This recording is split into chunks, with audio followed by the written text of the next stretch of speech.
प्रजलो good morning. आज सुबह के मनन में मैं आपका स्वागत करता हूँ। आज मैं पढ़ने जा रहा हूँ भजन संहिता अध्याय 36 का पद 8। यहाँ लिखा है, वे तेरे भवन के चिकने भोजन से तृप्त होंगे और तू अपनी सुख की नदी में से उन्हें पिलाएगा।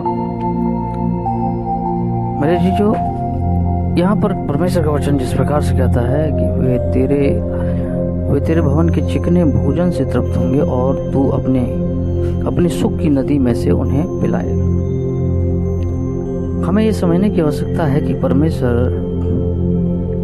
जब हमारे जीवन में आता है तब हमारे जीवन में भरपूरी भी आती है। एक पुरानी कहावत है कि रब मिल गया तो सब मिल गया। जब परमेश्वर हमारे जीवन में आता है तब मेरे जीजो सब चीज़ें परमेश्वर अपने नियंत्रण में ले लेता है। परमेश्वर अपनी करुणा को हमारे जीवन में बिखेर देता है, हमारे जीवन में लाकर वो खड़ा कर देता है, ताकि हम दूसरों के लिए आशीष का कारण बने। आशीष मतलब हम दूसरों को ये दिखाएं कि परमेश्वर हमारे जीवन में है।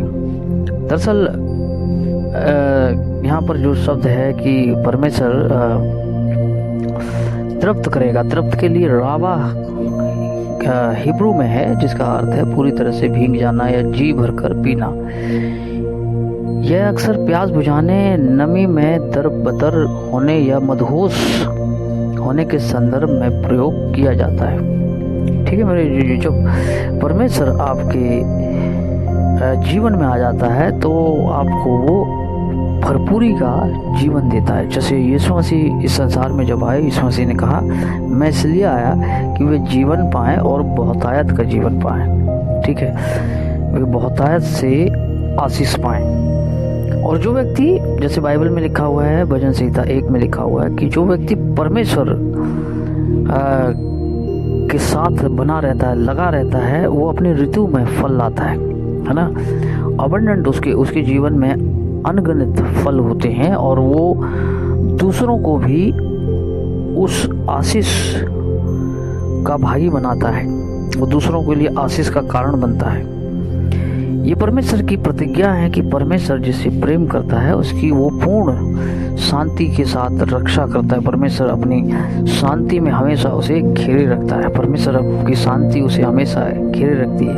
बेशक इर्द गिर्द हवाएं विपरीत चलती हैं, परीक्षाएं होती हैं, लेकिन फिर भी परमेश्वर उसकी रक्षा करता है। परमेश्वर उसे संतुष्ट रखता है। संतुष्ट मतलब परमेश्वर में जब होते हैं तो एक प्रकार का ये जो रवा जो शब्द है, रावा जो हिब्रू तृप्त होना, एक प्रकार से मदहोश होना भी है परमेश्वर के प्रेम में, है ना। जैसे नशे में धुत हो जाते हैं लोग, है ना, इस प्रकार से हम जब उसके ऊपर भरोसा करते हैं, लोग हमारे विश्वास का आकलन करते हैं, लोग हमें परखते हैं, लेकिन जब परमेश्वर हमारे जीवन में आ जाता है मेरे जी, जो वहाँ संतुष्टि और वहाँ पर परमेश्वर की महान आशीषें हमें फॉलो करती हैं। मेरे जी, जो आप इस समय जिस परिस्थिति में हैं, नो मैटर, डजंट मैटर, महत्वपूर्ण ये है कि आप इस समय कहाँ पर किसको देख रहे हैं। परमेश्वर की तरफ देख रहे हैं, परमेश्वर आपको उस चिकने भोजन से तृप्त करेगा। ठीक है,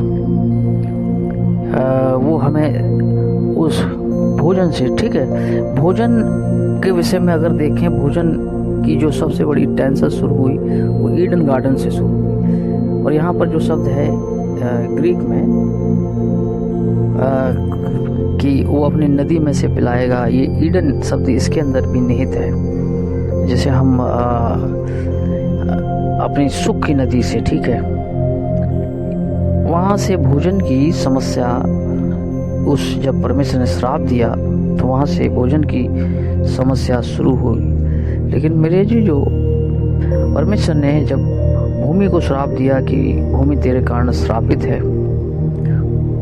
आज हम इस वचन में देख रहे हैं कि परमेश्वर ने उस श्राप से भी हमें मुक्त कर दिया है। कि इंसान जो भोजन जुटाने के स्ट्रेस में रहता है कि ऐसे कैसे होगा, वैसे कैसे होगा, यहाँ लिखा है कि परमेश्वर उस जिम्मेदारी को हमारी ले लेता है, पूर्ण कर देता है हमारी जीवन। प्रभु आशीष दे मेरे जी।